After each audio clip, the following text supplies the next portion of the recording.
ଦେଖନ୍ତୁ ଦିଦି ଯିବ ବୋଲି ପୁରା ରେଡ଼ି ହେଇଲାଣି। ତ ସାନ ଭାଇ ସେ ବି ବ୍ୟାଗ୍ ଧରିକି ରାସ୍ତା ଉପରକୁ ଗଲାଣି। ଏଠି ବୋଉ ପଳେଇ ଯାଉଛୁ ତ ମନ ଦୁଃଖ ହଉ ନାହିଁ।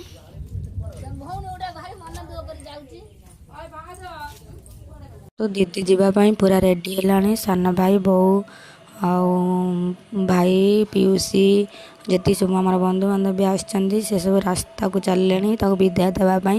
ଦେଖନ୍ତୁ କେତେ ସାରା ଆମ ଫ୍ୟାମିଲି ଲୋକ ତ ତାକୁ ହସି ହସି ବିଦାୟ ଦେବା ପାଇଁ ପୁରା ସମସ୍ତେ ଚାଲି ଆସିଛନ୍ତି ରାସ୍ତା ଉପରକୁ।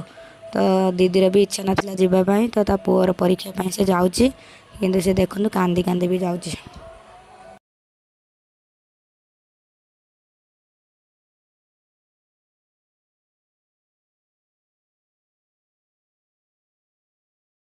ପିଉସୀ ଝିଅ ସବୁ ଆସିକି ପହଞ୍ଚିଗଲେ। ବର୍ଷାରେ ବି ଲୋକ ସେମିତି କେହି ନାହାନ୍ତି। ଦେଖନ୍ତୁ ବର୍ଷା କେମିତିଆ, ରାସ୍ତାରେ ସବୁ ପାଣି ସବୁ ଜମିଛି, ଏତେ ଲୋକ ନାହାନ୍ତି। ଆଉ ମୁଁ ହେଲା ଗଲେଣି ଚିକେନ୍ ପକୋଡ଼ା ଖାଇବା ପାଇଁ। ତ ଆପଣ କ'ଣ ଖାଇବେ କମେଣ୍ଟ ମାଧ୍ୟମରେ ଜଣାଇବେ।